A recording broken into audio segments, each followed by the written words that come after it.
Boy, howdy, do I have an offer for you.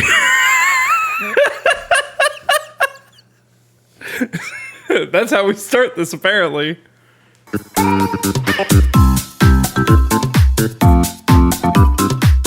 good? It just, yeah, you leave, and then I sit in silence for 5 minutes, like playing on my phone and like typing, and the room's really quiet, and I never quite know when you're gonna make that jump scare. So there's always like, I'd say like a 50% chance I get scared out of my mind. Well, I have an offer for you. Oh boy, what is it? I have an offer. Okay, look. I found this app. It's called Pod Buddy. All right, it's a free app, completely free. Okay. There's only one caveat. It works great. But to unlock the Blake has agreeable opinions with Emily, you have to pay $60 a month. No. Well, I can fight you. That's today's topic, everybody. I can save money and fight you with my own two hands. These hands are rated E for everybody. I can fight everyone. Listen, I have no fear about having not agreeable opinions because Skyward Sword is my favorite Zelda game. I need to make it abundantly clear here that Emily has incited violence, and I want this to be stated for the record. So if anything ever happens to me, remember what she just said. Because she's hands. She's not even going to try to defend herself. I am defending myself with these fists. Ma'am, it says here that you told the victim you can catch these hands multiple times. Yes. And what about it? He caught these hands. I did it. You're fine. You caught him. Oh, You're good. You're good.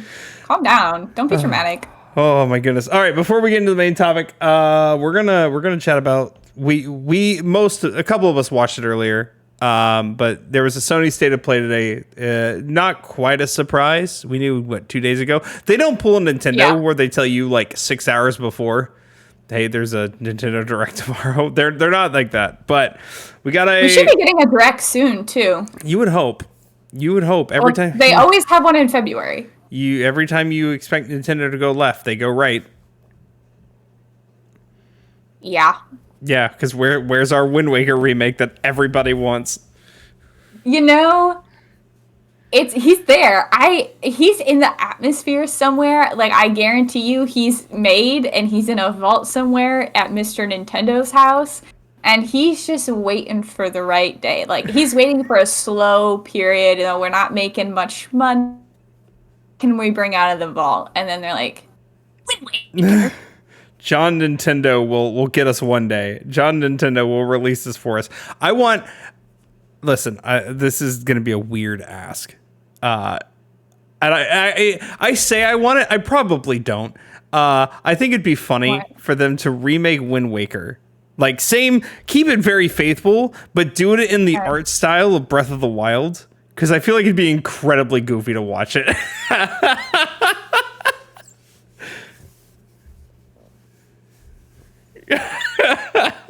I'll hold back some vomit there. Sounds awful. Exactly. It'd be so cursed. It sounds terrible. That's like... The only thing worse I could think is make Wind Waker, but make it in the art style of Ocarina of Time. That is like the only thing worse I can imagine. Make Wind Waker, but make it a 2D Zelda game. It's just getting worse. So Wind Waker is perfect as it is. It doesn't need any changing. Make Chain of Memories, but make it an action RPG instead of a card-based game. Yeah, okay. Emily would actually play it then. Emily would actually play it. She'd play the game that introduced her favorite character of all time. Technically, if you asked my friend, she'd tell you I played it. But you said you didn't. No, I sat next to her on the couch. And she tried to get me to do most of the boss fights. But we were going through it so quickly because I wasn't having a good time that by the time we reached the Vexen fight, we were incredibly underleveled, and it took us about 12 hours to beat Vexen. So she took that one right into her hand. You were playing Recon, though. It was on the PS4. Yes, it's Recom. Okay. Yeah. Great. See, that's the difference between you and me. I played Chain of Memories on the Game Boy Advance. I'm old. All right. Here's the thing. I don't want to play it on anything. No, I don't want to play it at all. Oh, Chain of Memories is significantly better. It's still not great, but it's significantly better than Rechain. Anywho, okay, off topic. First bit of news before State of Play. It's the only bit of news I have before State of Play. Is that the developers of Celeste, we're hitting the 6-year anniversary of Celeste, which is one of the what I believe is one of the most impactful indie games of all time. To celebrate, they put together a Celeste game in about a week. It's only like a few levels. It's supposed to be short. But they made it completely free. You go on the website and you just download it, and it's completely free. And they're like, "Hey, thanks for everything. Here's a free game for you. Very short." Was that at the end? Huh? Was that at the end? Did I miss that? No. That wasn't State of Play. That was just separate news. Oh. Separate news. I found out that Having the State of Play. I found that out this morning. It looks cool. I'm gonna download it. I'm gonna give it a shot because I mean, once again, it's free. I loved Celeste, so this is why indie developers are so much better. One, they tamper your expectations and they said, "Hey, we made this in a week." All right, so I know they tell you their game's gonna be bad right out of the gate. I don't think it's gonna be bad. I don't think they can make a bad game, but still, they tampered my expectations. At the same time, they're like, they didn't have to do this. They're not making money off us. They just did it just because, right? They just wanted to. They just said, "Let's have some fun. Right? Let's go." EA would never. EA would charge me $70 for an hour-long game. So, yeah. We've had this covered. We had this conversation last podcast. I can't say anything bad about EA because I only played The Sims with them, and I've gotten like thousands of hours out of that game. So. Yeah, fair. Sony State of Play, things that came up. The first trailer. I should have actually pulled that up. Do we need to go trailer by trailer? I'm just gonna mention them. We're not gonna go trailer by trailer. I'm just gonna mention them. I don't have much to say about a lot of them. Yeah, the first one was Helldivers, which I don't care. It's who does? There's honestly a weird amount of people. That's why they're making a second one. I don't care about Helldivers 2. It's whatever. It's fine. Next, we got a pretty long trailer for Stellar Blade. I'm stoked for it, but Emily can only think about the suggestive content, which. It's not subtle. It's not subtle. Face. Half her outfits were like she was almost naked, and they gave her such a large butt, and then like her green armor, which I think is like her main armor. Yeah. There's like a line. Her individual butt cheeks are so pronounced. Like I don't like in a game where the main character is like hardcore anime and then the other characters are like all wearing basic gray outfits and they're like, "I'm just a normal person. Oh, and there's Anime Girl here to save the day." And then there's Persona 5 where you are like the most generic. The main character is the most generic. Why everybody else? At least in like that world, the art style is the same for it. It bothers me that the art style, the outfits, the like world, it's all very cohesive. In this, you have one character wearing bright green and like all these different bright colors and like a very anime style, and then like standing next to her, the most generic looking man in the world wearing like gray. They had a couple cast of characters, like some of the shopkeepers they were showing, like were like steampunky, like her, not quite like colorful, they but were like steampunky. They were blown anime. they don't mesh. It's so the juxtaposition between the steampunk and grayscale and this like little anime girl with like her butt length long hair and her like bright green armor going, "Hello everyone, what are we doing today?" Oh yeah, they made her British. That threw me off. And then they all call her Angel. Like they literally all call her Angel because she's so anime and special. It's just a lot. That's being said, I don't know anything about the game. It could be incredible 10 out of 10 game. It just like it's a lot. I saw it. The combat looked amazing enough for me to like want to jump into it because like I didn't care until I saw the combat. I'm like, okay, no, that looks kind of fun. I'll do it because I love action RPGs. Souls Light. Huh? I thought didn't we Is a Souls-like? Doc said he thinks it is, but nobody knows. It looks too fast to be a Souls-like. And if there's an easy mode, it doesn't matter to me. It says its aesthetic looks like something out of a Souls game. Yeah, then it's not a Souls game. Okay, we said Helldivers 2. We got a Konami made 2 announcements. Emily got stoked for that, but we knew one of them was coming. The other one we did not know. Kind of. So here's what happened, which was really funny. Right before this started, so we've all been waiting for the Silent Hill 2 remake release date because they've been working on it for a couple of years, so we knew it was coming. So we were just waiting for an announcement, and then like 2 days ago, I saw something about them shadow dropping. What is it called? It's like Silent Hills, something with memories, missing memory, or... Hold on, I'm looking. I'm control F'ing this. The short message. The short message, okay. That they were gonna like shadow drop it. And so we were excited, and so we saw Silent Hill, and I was like, oh, it's the Silent Hill 2 trailer. And it actually was, in fact, the short message. And so that wrapped up, and as I realized it was the short message, I go, oh man, that wasn't even the Silent Hill 2 remake. That was a short message. Like a rumor that they were going to shadow drop this, but I wasn't sure they were actually going to do it. And we were like talking about it, and then to like 45 seconds later, Blake goes, guys, this isn't Silent Hill 2. No, This is something different. I need to make it abundantly clear. You and Nate were talking over each other, and I don't even think you two knew you were talking. And I said that, and you still said he didn't listen to me. And I'm like, oh, okay. It didn't matter. Whatever Nate said, it apparently didn't come through for me because I didn't hear it at all. It was dead silent when I said that. And you responded to me. You said, no, this was coming for like 2 months. And I was like, oh, weird. I just heard about it 2 days ago. And then you followed it up and you said, guys, this isn't Silent Hill 2. Silent Hill 2 I knew was coming for about 2 months. I didn't. Oh. Yeah. Yee. That was it. So a lot of miscommunication. It was just really funny. But yeah, we saw the trailer for... I already forgot the other one. I forgot the other one. You know what's funny?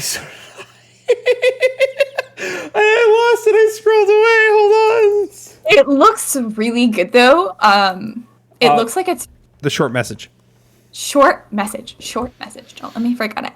It looks like a first-person game, which I don't think Silent Hill 2 is. I think Silent Hill is third-person over the shoulder. And honestly, I saw a lot of Kojima, obviously because he created these, but I saw a lot of inspiration probably where PT came from. At one point, there's a woman, I believe it's a woman, it was a very short clip of her, like walking through the hall toward you, and she's like really twitching, which is kind of something Lisa does in PT. And obviously this was created before PT, but it was just giving me real Lisa vibes, and I'm really excited to play it. So my only complaint, and this is not a true complaint, I guess, it's more of an annoyance. They showed us too much of the trailer. I'm not going to play it, but they showed us too much. I know the whole premise. Like, I know the whole... What? Huh? What's the premise? The girl tries to kill herself at the beginning, and all the, like, the post-it notes that say loser on it, she's fighting her demon. She's in her own, like, head. They gave you the general... Okay, wait, this is so funny, because Silent Hill, the short message, they were like, this is the general concept. In the Stellar Blade trailer, there was literally a narrator describing shot for shot that's true. That was also like, aggravating. And you're gonna find some people, and they think you're really special, and they're all gonna call you Angel. And then you're gonna meet some of these people, and they're not gonna trust you at first, but give them time to warm up, and they will just love you so. Like, beat for beat, everything that's gonna happen in this game. Yeah, no, it's also true. They did that for a lot of games on this list, actually. Now that I think about it, they did it for, like, almost all of them. It was just really funny. So, I mean, just, like, I agree that they told you a lot, but just, like, in comparison to Stellar Blade, where it was like, let me explain to you how, like, what's gonna happen shot for shot. What's sad is that's still not the worst offender. And you left for the worst offender. But we'll get there. On. Yeah, I want to talk about, so, the short message looks really good. It looked really scary. So I'm really excited to play because I love scary things. And then right after that, they did show the trailer for Silent Hill 2, which also looks great. I don't remember if they announced a release date. They said it now in development. Oh, that's boring. Yep, it's now in development. It's been in development for a long time. We've known this. I know. It's still stuck. But the short message is free now on PS5. Download it. Yeah, if you were like, dang, I should test that out, it's free. So go do it. Unless you don't like scary things, and then don't do it. Couple honorable mentions before we get to the last couple big stuff. You ready? Okay. Okay. Yeah, sure. Until Dawn remake. It looks like a remake. It doesn't look like a remaster. It looks like they remade it. It was just a prank can. I know Emily will be playing it again, probably. I love that. That is such a, what's the word I want? A pivotal memory in my life. I was a freshman in college when it came out, and literally it was so weird. Every new friend we made, or like every person who like became part of our life or like came to visit us somewhere, we like sat them down and we're like, let's see what choices you make with this. And we made them play the whole game. Oh, you're so mean. That's so mean. It was fantastic. It was like a rite of passage where if you became a friend, you had to play this game. And so we just had all the dialogue memorized. I'm so excited. Especially because none of the follow-up games have lived up to Until Dawn. Not even close. So. No, I've never heard anybody like as excited for one of these Dark Anthology games. I played. You see, this is a problem. I can't even remember what the first one. Oh, the first one was Man of Medan, which was just terrible. And then there was Little Hope, which was okay. And it was better than Man of Medan. And then it went to The House of Ashes with Ashley Tisdale, and I didn't even finish. I was so bored. And then, what was the one at the campground? The Quarry. The latest one. The Quarry was, I think, the second best to Until Dawn. They really stepped it up. They added more characters. They really tried to, like, mimic Until Dawn. I actually don't think The Quarry was part of the Dark Anthology series. I think it was supposed to be a direct sequel to Until Dawn, if I remember correctly. And then there's another one that just came out. But anyway, point is, none of them has been good. So I'm really excited to get a remake of Until Dawn. Okay. We got Rise of the Ronin trailer. It's a Souls-like. If you like samurais, you like Souls-likes. It's Sekiro 2. I'm going to call it Sekiro 2. Basically. And if you're like, I really want this game, but right now, because I don't like Souls-like games, go play Ghost of Tsushima. If you've already played Ghost of Tsushima and you're still disappointed about not having this game, sometime this year, maybe next year, I think it's this year, Assassin's Creed Codename Red, which is just Assassin's Creed in Japan, will also be out. So yeah, exactly. Dave the Diver is finally coming to PlayStation, and there's going to be a free Godzilla update. So April, May. I don't comprehend how those two games go together. It's going to be sick. I have no clue either. We got Sonic Generations is coming back, but it's Sonic X Shadow Generations. I love Sonic Generations on the PS3. I'm excited for it. Emily's never played a Sonic game except for probably Sonic 1, 2, or 3 on an old Sega Genesis when she was a child. Yeah, I don't know what one it is. It's whatever one we had on the Sega. If we still have the Sega downstairs, I could probably go find it at some point. Here's my opinion on 2D Sonic games. You played one of them, you played all of them. People are like, yeah, Sonic 2 is the best. I'm like, it feels like Sonic 1, but I'm not going to say anything. And then the last... Oh, no. Sorry, not last thing. We also got a trailer for Judas. Judas is made by the people who made BioShock.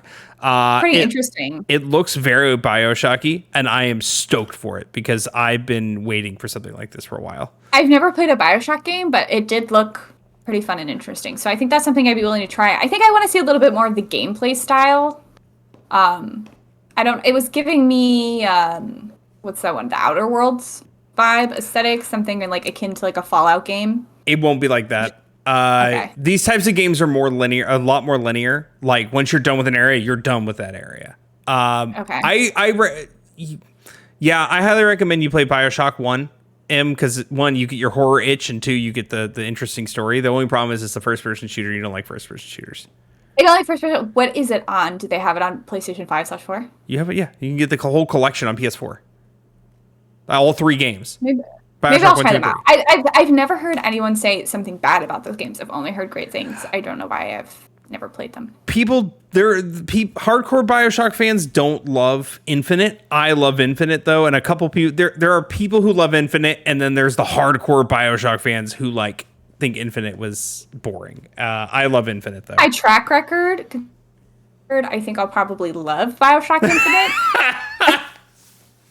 And then everyone will be like, well, you're stupid. Yeah, that happens to me a lot. Me and a good friend of ours, Todd, agree hardcore on Infinite. Finally the last thing, and then we're Wait, can I say it? Can I say it? Yes.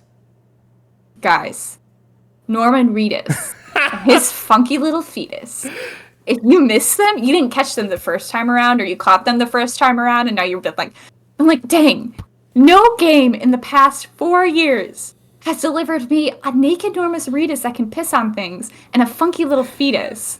And like, that's become the pinnacle of my gaming experience. What do? Don't worry, guys. They're coming back to make more bombs out of poo and to like pee on everything. And this time, they got a little puppet man. Shoves him up his butt and they're off. Dude, that trailer lasted like 25 minutes. It lasted the majority of the show. It was miserable. It's, it's so tragic, which was so much. And I think the story, from what I've heard, is pretty interesting. I only played the first couple hours with my friends. I just can't get over how dry and terrible the gameplay is. It's a Kojima game, and people will call it art because it's a Kojima game. Don't get me wrong, Kojima makes good games. This one is not a hitter to me. I don't get it. It's the story and the art is like pointing at moving art. It's just the gameplay. If the game's not fun, I can't say it's not fun. You do get to pee on everything as well. The first task you're given in the game, your mom dies, who's like the president of the United States, weirdly, and the task you're given is to like bring your mom's dead corpse up this mountain, and that took us like 3 hours because we kept dropping her, and then her corpse would fall in the river and like slowly like go away, and we have to chase mom down the river because apparently her corpse was going to blow everything up. I don't know. You just get to pee a lot, man. Like, that's the experience I had. Oh shoot, my cable for my ring light. Technical difficulties. Hold on, I gotta fix this. Watching it on stream, it looked like you had like an intruder. Like the lights went off. Somebody shut off the power. I thought that's what happened. It's kind of a vibe. Keep talking while I'm looking for this. This is the most stuff we've ever been. So if if you really wanted the fetus, if you were like, I really want to play a game where I'm not a father, but I do have a fetus, and I'm Norman Reedus, and like I think Mads Mikkelsen's there, but maybe that was just the first game. I think Death Stranding 2 is right up your alley. I think there was something about Germans somewhere. If you want to reunite America, if you want to bring America together, then go play Death Stranding. You're gonna build roads. You're gonna build ladders. You're gonna walk a lot. You're gonna carry some packages, and then every now and again there will be a screaming baby to warn you about a demon that's gonna kill you. So there's something about whales too. So. And then last thing, and you were gone for this, we will get another state of play on February 6th, but it is specifically for Final Fantasy VII Rebirth. It is, okay. Which comes out late February. So it's a specific Final Fantasy state of play. I'll be watching it because I'm so stoked. But it's not for everybody. Okay, now we can get into our main topic. You guys thought that little joke at the beginning about selling Emily opinions for $60 a month was good? Well, that's our topic, so here we go. The $60 a month is extreme. Yeah, probably. Blake, I'm just noticing this now. You have not updated the episode title. I did. Mine says episode 13, all digital feature of physical media. I didn't press the done button. Shut up. Sorry. Now it's fixed. So basically, what inspired this conversation, if you know me, you know I'm a big fan of Dreamlight Valley. I've invested a normal amount of hours in that game. Just a tiny bit. Just a wee bit. The amount a normal person would put into a video game is the amount I put into that video game. Definitely not over 1,000. I'm not over that, not yet.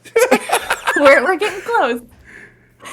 Anyway, So Dreamlight Valley was originally a $30 game in its early access form, and the devs promised that once it was done being in early access, it would become a free-to-play game. So for the first year and a half, 2 years of its life, it was in early access. You had to pay $30 to $50 depending on what pack you wanted, and then you got updates every 2 months for free. But when it hit the point to make it free to play, when it was leaving early access, they kind of retconned that and basically said that they were, and it was just never going to be free to play. And a lot of people got really upset about this. And if you know Gameloft, who is the maker of Dreamlight Valley at all, they are very famous for making mobile games with microtransactions, making free to play content. So I think when the game first came out, their first instinct was, well, of course this is going to be free to play. Of course we're going to have microtransactions. And then I think, quite honestly, Dreamlight Valley was just really good. I mean, it's got its problems, but I think it was, people are paying a lot of money for it, right? So they realized I didn't have to do that, but that caused a lot of mixed feelings because people like myself were happy it was remaining paid to play because that meant probably less microtransactions in the future, less things behind paywalls, whatnot. But a lot of people who had been waiting for the game, who had missed out on a lot of early access stuff, like 2 years of being able to play the game, 2 years of items from the Star Path, which is basically like a battle pass, 2 years of premium item shops, things like that, because they were waiting for the game to be free, and then just kind of got taken back. So our basic discussion today is, what's the value in having something that is free to play, but probably has microtransactions, but maybe more consistent updates, versus something that is pay to play, you pay once, you can play as much as you want, but it's probably not going to be updated very much, but you won't get many microtransactions. Please note, we will not be including, we'll be including some mobile games, but we're not going to be including those stupid little games you get, like put the sodas in the vending machine correct type games. Those are not games. Those are... Are you getting the 8 million ads a day for those stupid mobile games where it's like some Twitch streamer and he's like making all the colors match? He's like, guys, this is a super satisfying game from what's it called? And you just gotta play it. And I'm like, leave me alone. It's like a dude, there's this one specifically, and those ads never match the game. It's this dude who's like, oh man, I gotta hit this barrel. Oh no, I couldn't do it. Oh no, maybe this, oh no, I died. Can you beat my score? It's so bad. I just got in this one recently where it's this man and you have to move these markers around and then you have to put items on a shelf and you have to get the same items on the shelf, and he's like, oh yeah, and then he gets 4 matching us, and he goes, guys, this is it's a super satisfying game from this people where you have to match these items up. And I was like, oh, please stop, this man won't leave me alone, I can't find peace. But anyway, all those mobile games, they're microtransaction-y, they're scams. We're not touching on those. We're talking about an actual, free-to-play experience. I got one more before we move on, though. I'm going to say this. Weirdly enough, Royal Match, which is, super, one of the actual popular games on iOS, they get, they pay cameos on celebrities for them to get ads. They paid the people in suits to do a cameo for Royal Match. It's just real bad. I, keep getting ads that are I make all my spending money every month from playing this game. And I'm like, no, you don't. Leave me alone. I know you don't. They're like, I made $40,000 this year from playing this mobile game. I'm like, no. You know, I would work part-time if that's what I could do. Right? Yeah. Well, more than 40,000 maybe, but okay. Digress. On topic. We'll start with the first examples we have are mobile games. I just need to make that abundantly clear. We're not talking about your obvious scammy mobile games that are bullshit. This first one's very much up Emily's alley, so I'm gonna let her take it because this is her favorite thing in the entire world. Definitely up there. And this one hits hard because I had this experience in games. So we're talking about Animal Crossing Pocket Camp, which, if you're not aware, it is the mobile Animal Crossing app that was released in 2017 for free, and Animal Crossing New Horizons, which was the full-priced, full Switch game that was released in 2020. Pocket Camp is a free-to-play mobile game, but it has a lot of microtransactions. So the concept is that basically you own a campsite, right? And you have to go collect villagers from different places and bring them back to the campsite to be your friend.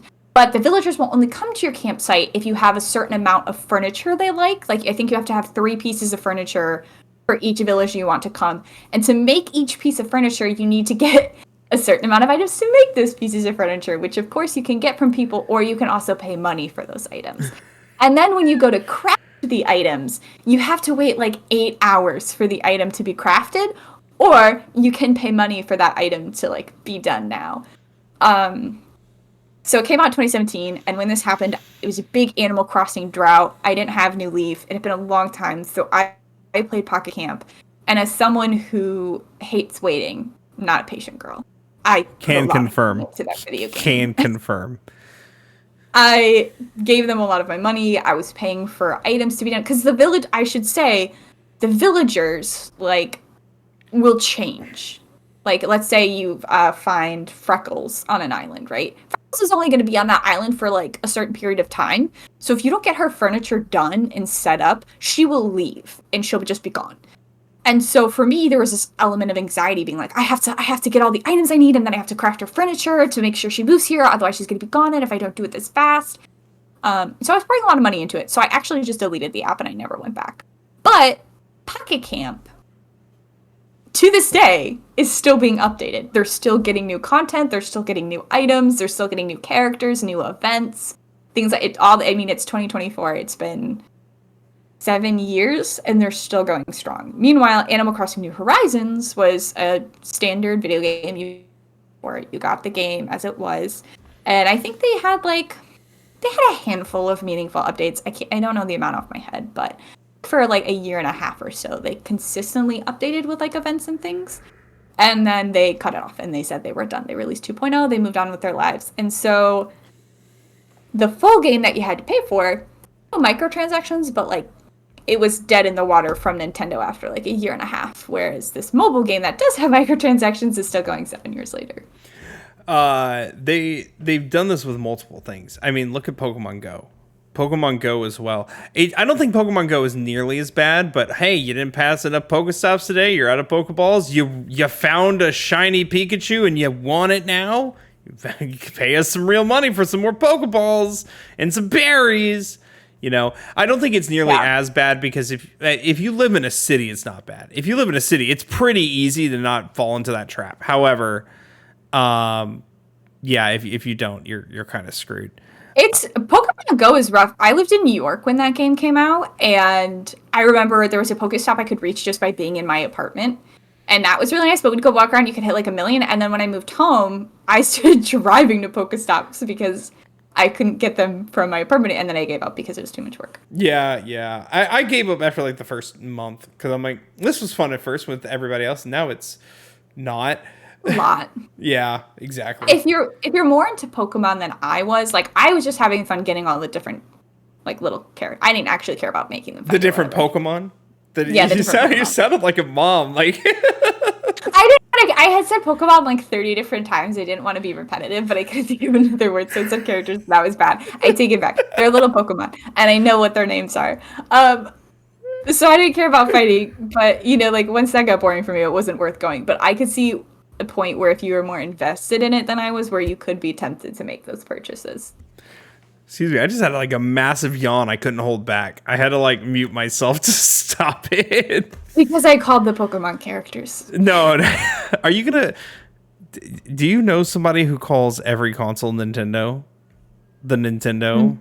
That is like a weird level of like calling every like pop Coke. Just being like, oh yeah, I'll have a Coke. What kind of Coke do you want? I would put that on the same level, because it is the same. It's the same. You're calling something by what you're calling something that has different brand names by like the most famous brand you can think of, the most iconic. Calling a PlayStation a Nintendo is no more correct than calling a Sprite a Coke. But here's the difference: the people calling everything a Coke know what they're doing. The people calling things Nintendo actually don't know that that's a PlayStation. Okay, so the Coke one's worse because it's blatant. The ones the Nintendo problem are just ignorant. We're not having this argument again. I'm cutting this off now. I'm cutting this off now. Emily got some interesting stats though, which is very, very shocking. Okay, Pocket Camp has been around for 7 years. Constant updates all the time. Has only made $267 million. Where New Horizons came out in 2020. What, two and a half years of updates, made over $2 billion. And that's just the first year. Yeah. Like, they stopped. And I can't fathom the reason. I do not know. They must have been like, we have all the money we've ever wanted. What else do we, like, what are we going to do? I think I got all that money from the Switch in Breath of the Wild. there is kind of like a point you have to wonder where if they're like, okay, we've already made billions and billions of dollars off this item. Like, they're not getting any more money, right? Like, even if they put out 20 more updates, the people who are playing the game at that point were the people who are playing. So you were just handing out stuff for free at that point without getting, like somebody who hadn't bought New Horizons 2 years in was not going to turn on a direct and see that they've added, I don't know, whatever they added and be like, oh, I can buy it now. Like, yeah, it's not. Whereas Pocket Camp, you keep it. It's almost like a passive income at this point. They put out, and it's not a lot of work, right? They put out like a little update or whatever. People keep paying money for it, and it's just like a passive stream of income. I have a very negative feel towards mobile games because of their predatory nature. When they first came out, I didn't. When the original iPad came out, there was a game that people thought was a technological marvel. It was I don't even remember the title of it. Say Temple Run. No. And I said when the iPad first came out, not 20 years later. I thought you meant iPod Touch. You're talking about just like a generic iPod? No, iPad. iPad. Okay. On what is the name of it? On iPad, it was a sword game. And why'd you say 20 years later? That was a Temple joke. Run was like an OG game on the iTouch and iPad. Listen, Emily, there's these things called exaggerations. Okay. But it was the same time period. I was right. No, Infinity Blade, which is the game I'm talking about, came out December 9th, 2010. Okay. Temple Run came out probably 2014, 2011. No. I was wrong. Okay, it was much closer than I thought. Okay, there was a game called Infinity Blade, and that game, it was a paid game. Like, this is before like the microtransaction hell. It was a paid game. It was actually like, it was pretty fun. It was difficult, but it was pretty fun. Pretty good time. And then we got into microtransaction hell with Pocket Camp. Probably the biggest scam in Mario Kart World Tour, because you're playing Mario Kart online on your phone. No, you're not. You're playing against computers that they say are online and give fake names. That made me so mad. Pokemon Go, all that, like it's very predatory. Do you want to walk down a dark path with me? Oh God, here we go. Okay. You're gonna make fun of me. I know you're gonna make fun of me. Let's go. And I think everyone's gonna make fun of me, and it's gonna be a little. But I'm ready to admit this. Have you ever heard of the game Mystic Messenger? I'm about to look it up. Don't look it up. It is Continue. I'm listening. There's a whole wiki. Okay. In your spheres, but in the spheres I was in, this was incredibly like popular, viral. Like, everyone was playing this game. Like, I still meet people now who on TikTok talk about this game. So the basic premise was, it's a mobile game. It's an anime game. And the premise is you are a party planner and you've joined this like really famous group, and there's a big, basically it's a reverse harem. There's a bunch of, you're going to show me, you're going to shame me so badly for playing this game. Continue. We're listening. We're going to look at the boys. Continue. 7 or Jumin are the only correct choices. 707 is his name. Okay. He looks a little like Ronald McDonald, but like he's got some deep lore. He apparently okay, let me explain the premise. Yeah. You mysteriously don't belong in, and they're a party planning committee, And essentially, like, you're helping them plan this party, but at the same time, there's something like devious going on in the background. And so it's a chatting game where essentially, like, you're in like a group chat with these people, and you get to pick your responses, and then like you basically can like romance one of them, but in real time. So like, at like sometimes people would be up at 3 a.m. and be like, we're chatting in the chat room, and you'd miss that conversation. You'd be like, oh dang, I missed that one. But you could pay money to unlock all of the conversations in a 24-hour period, or like do a conversation you missed. Like if I slept through my 3 a.m. conversation, I could pay money to unlock that conversation and be like, I was part of it. Oh no, Em, how much money did you spend? And then they had another thing where like they unlocked, so like they had the main 5 characters you could romance, and then people liked the naughty boy and like this other side character, and you could unlock their routes, but you had to pay like more money for them. Actually, you had to also pay money to unlock 3 of the other characters' route. Only 2 of the characters were free. No, 3 of the characters were free. 4 you had to pay for it. Let me just say, I spent a lot of money on Mystic Messenger. Okay, this might make you feel a little bit better. It's not my proudest moments. This is 2010, 2011.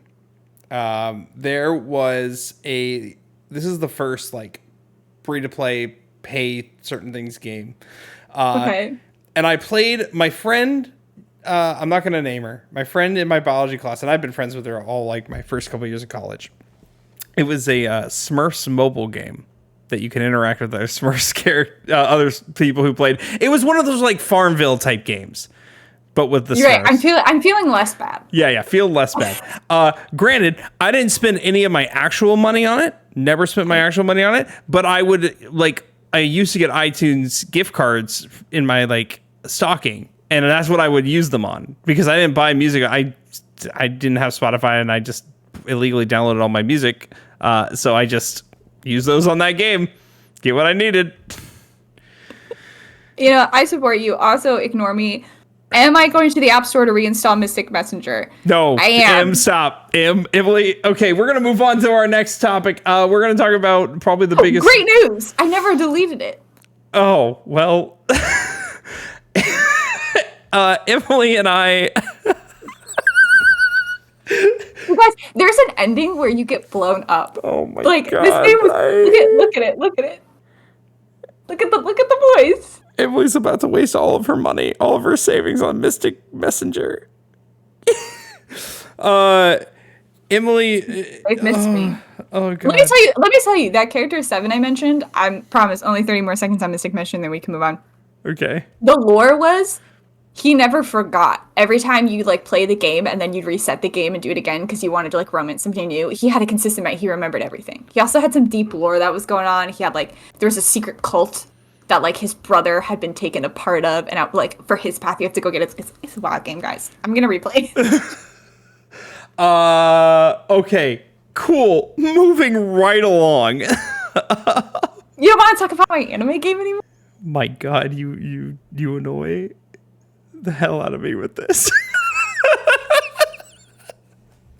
Fine. I can't say anything. I can't say anything. I've been talking to Emily about my Persona 5 Platinum for like 2 weeks straight, and I'm at the cusp. I have like one day, like tomorrow will be done. Tomorrow it will be done. I guess I won't tell you what boy romance then. I will tell the chat, and I'll let the chat pick. I'll let the chat pick. Okay, no. Let me look. I want you to romance. Okay. I want you to romance V. Do I have to? Oh no. Okay, I take it back. Romance. No, he's cringy. Don't. Yusung is cringy. That's what I said. Yusung calls you his cousin, and it's weird. He thinks you're his. Trying to be like, I'm not Rika, and he's like, but you look like her, right? And it's weird. I don't want to romance him. Jaehi. I will. It's not a real romance though, because Japan doesn't like to talk about gay people. That's also fair. Okay, moving on. We already talked about Dreamlight Valley. This next one hits very close to home for me and Em.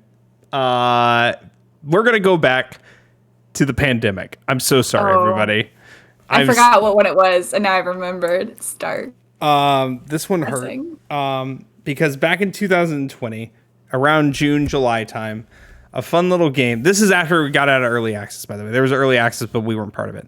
There was a fun little platformer online battle royale game called Fall Guys. We got it free on PlayStation Plus. I had been watching people who got it in early access play, and I really want to play it. I convinced Emily and a couple other people to play on stream. And we got it for free. We got it for free through. I also paid $20 on Steam so I could play with my PC friends, because back then there was no crossplay. Emily and I became quickly obsessed. Like after like a week, we became very obsessed, and we played almost every day. All the time. It was like not even a question of if we would play. I would just like message Blake, or he would message me and be like, "So lunchtime? Yes?" Or like, "What time? When's the good time to play Fall Guys today?" Playing Fall Guys at lunch? We're playing Fall Guys on stream, right? I don't want you to continue playing Zelda. Play Fall Guys with me. We loved it. We were obsessed, and we got the platinum. We loved it so much. We got the platinum. We were constantly like, when's the next update? When's our next like set of levels? Oh, this costume's in our store. These are sick. And back then, the way you got cosmetics, there were a couple you could pay for. They gave you sets every chapter for like $5 to $7, and you got like 3 or 4 costumes. And then something terrible happened when the Fire Nation attacked. Epic Games came in and bought out the studio. Who was the studio's name? I can't even remember anymore. Mediatonic. Yeah, Mediatonic. Bought out Mediatonic. And therefore owning Fall Guys. Because, I mean, Fall Guys was wildly successful. It made sense why Epic wanted to do it. Mediatonic, not being a huge company, it made sense why they wanted to do it. And then, the game was normal for a little bit until Epic announced, hey, this is going to go free to play. Which at first we didn't really think much of it. You and I didn't really think too much of it until it happened.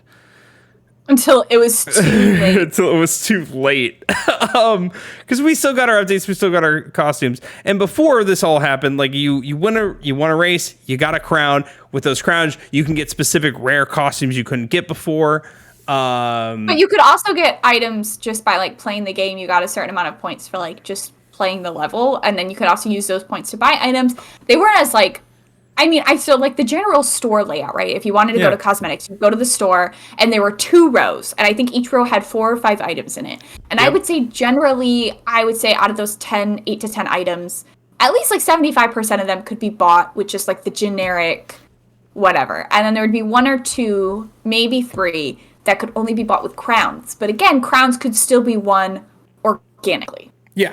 You don't have to pay for them. And then on top of that, like every season, like you'd have just like a battle pass, a set of things you can unlock. And because the game was pay to play at that time, not free to play, like you got everything when you finished the path. You hit level 40, you got everything. I eventually went to level 50, but whatever.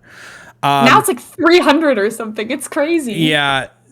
Epic Games bought it. Now you have to pay for the battle pass, quote unquote battle pass, to unlock majority of anything in it. Like you only get 2 or 3 things if you don't pay. Well, there's so again, there used to be like 40, and each of those items, I don't want to say was significant, but it was like really good. Either you got like a really nice costume, or you got like crowns, which again, you could win organically, but if you weren't very good at the game, you could get crowns this way. If you couldn't win, you could just play enough that they would give you some. Or you got some like kudos to buy more items. Right. Now the battle pass is like 200 something items, and I would say like 20 of those are costumes, and then another 20 is the same costume in a different color. Like I think the most recent one I saw, there's a giraffe, and then there's a rainbow giraffe, and then there's a giraffe in another color, and then there's a lion, and then there's a rainbow lion. And then the rest of those 200 levels are just like crown shards, like tiny little pieces of a crown, not even a full crown, just like pieces of the crown. And again, those crown shards don't do anything. You can't buy anything with them. They do one thing. When you get enough crown shards, you get a crown, and when you get enough crowns, you get an unlockable that anybody can get, but they're all usually stupid now. Okay. Yeah, remember that wheel that pops up. They're not great. Most of them are like catchphrases. But it's pretty much not worth it. It's pretty much not worth doing. And remember before how I said you pay like $4 to $5 to get like 3 or 4 costumes in a group? I think when we did the hamburger set, we got like a whole thing for $4 or $5. Yeah. I think Yeah. I did the space ones too, maybe. Huh? I think I did one of the space ones too. I think I remember I bought all those cosmetics and spent like $20. Yeah. There wasn't that many.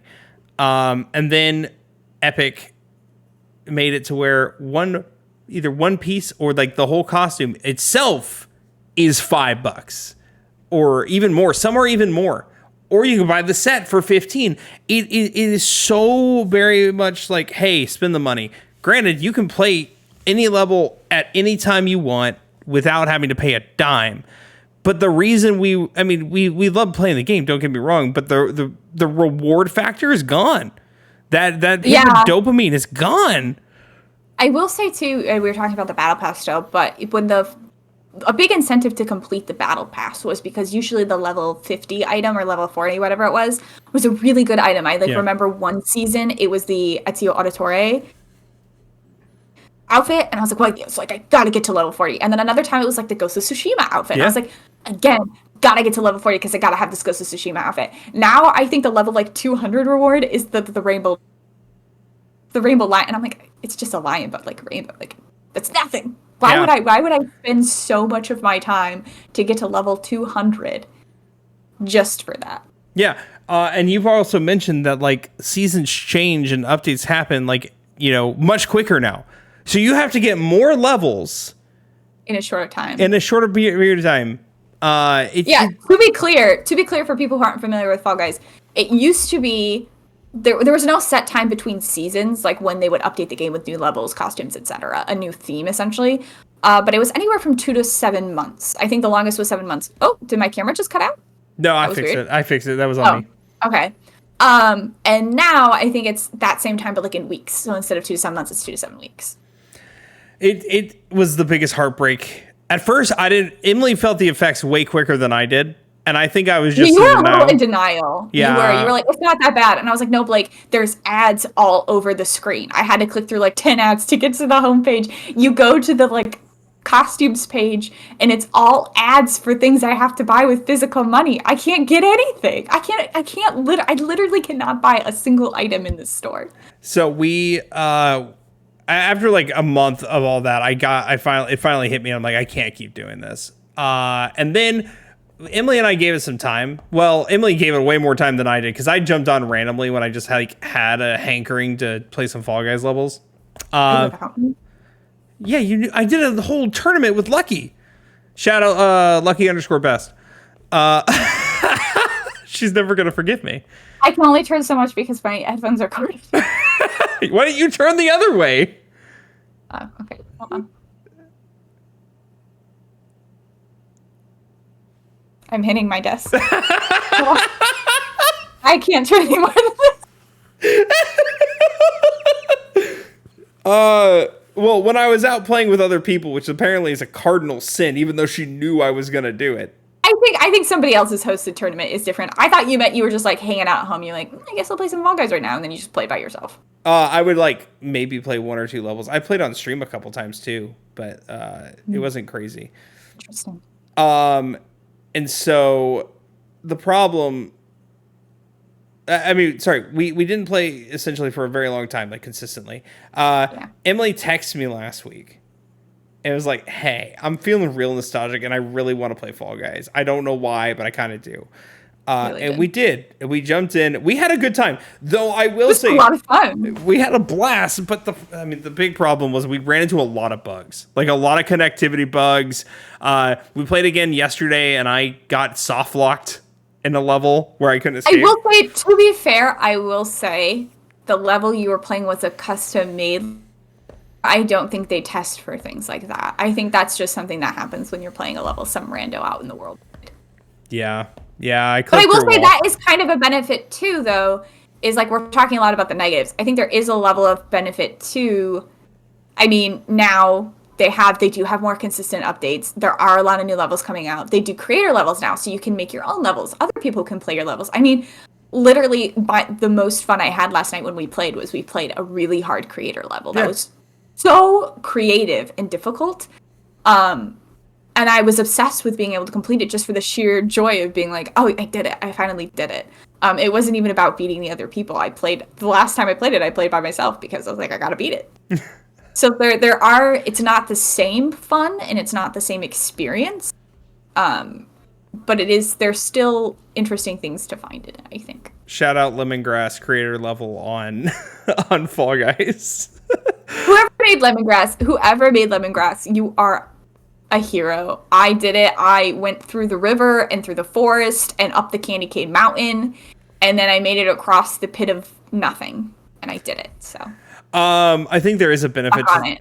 I think there is, like, some of those free to play games feel less predatory. Back when I used to play Fortnite back in 2017, it didn't feel very predatory, and from what I understand, it's still not very predatory. I mean, the battle pass still costs money, but that game was never pay to play. Like, and maybe that's because I don't have that feel of loss. But even like PlayerUnknown's Battlegrounds, which I did pay for, and I went through, and had a good time then. Even when it became free to play, I didn't feel scammed or cheated too much because I still got to play the same game and had a good time. It doesn't feel as predatory, and it's probably because I didn't get obsessed with those games like I did Fall Guys. I think Fall Guys hurts more because I did get super obsessed about it. We did really love it. Yeah, but the other two, I think it has a place. And that's definitely the place. I was gonna throw in stuff about Hoyoverse games, which are a whole different level, but we don't have the time. There are a lot of MMOs and stuff. I will say something about the thing about like things being predatory. I completely agree with, and I think there's a line though between something being predatory and something that's saying, hey, maybe don't give your kid an iPad with a game that you can pay for stuff on with your credit card number inserted. Oh yeah. Right? It's almost the equivalent. I mean, it's almost the equivalent of maybe like 50 years ago giving your kid a credit card and sending them to a toy store unsupervised and just letting them buy whatever. Yeah. Where there's a line between how much is this the company being predatory and shady and how much of it is like you need to be able to, like the Mystic Messenger thing. Yeah. But like I didn't have waited the time period I needed to wait for the 24 hours like in Animal Crossing. I wouldn't have had to pay for it, but I didn't want to wait. So it was my own lack of self-control in that one.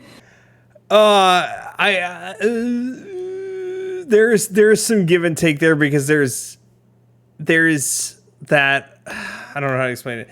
It's predatory in the sense of its marketing practices to make you to grip you in. Yes, part of it is on you for not having self-control. Part of it is on me if I've ever done it for not having self-control. However, the predatory practice of the marketing to make you feel like you have to do this thing.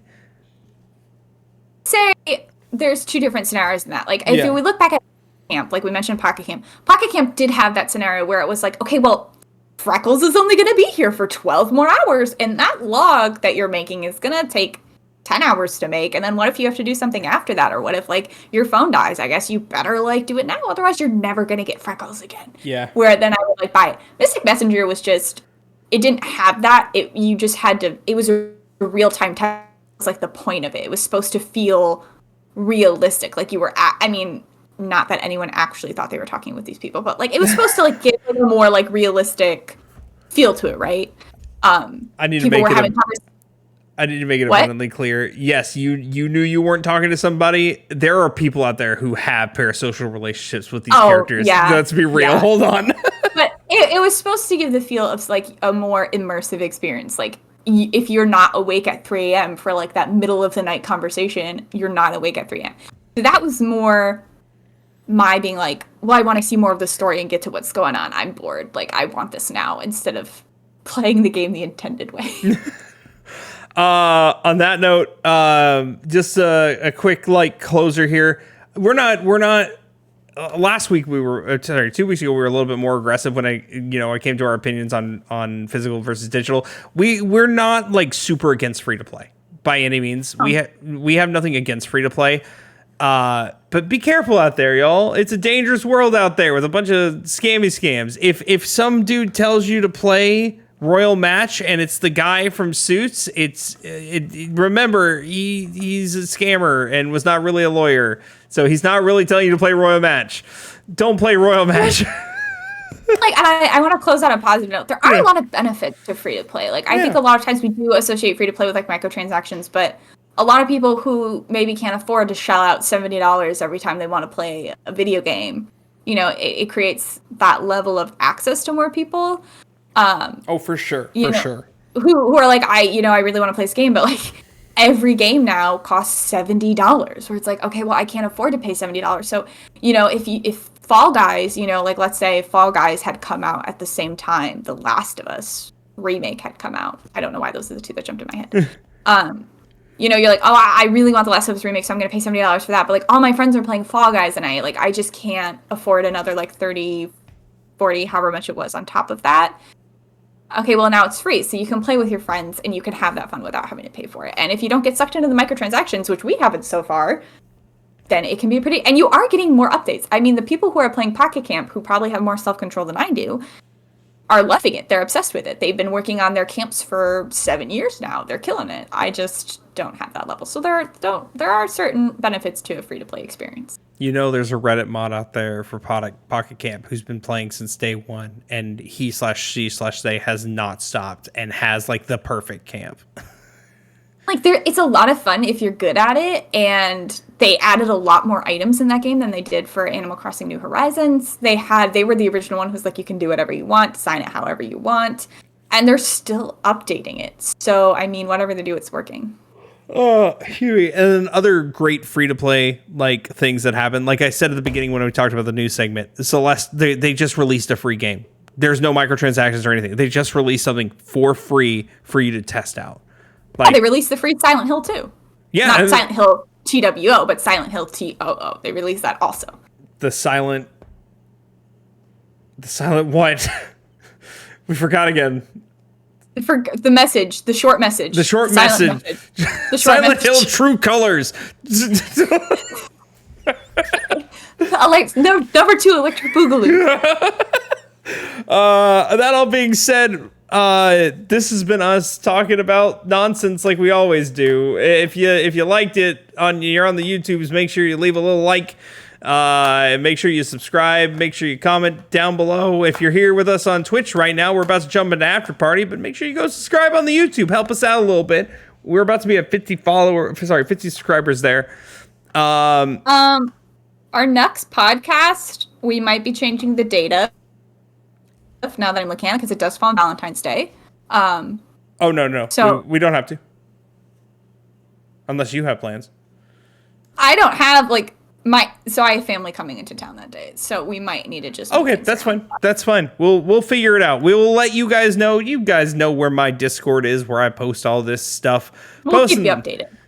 That being said, thank you all. We're going to After Party. Oh, and if you didn't notice from last week, we don't post the After Party to YouTube anymore.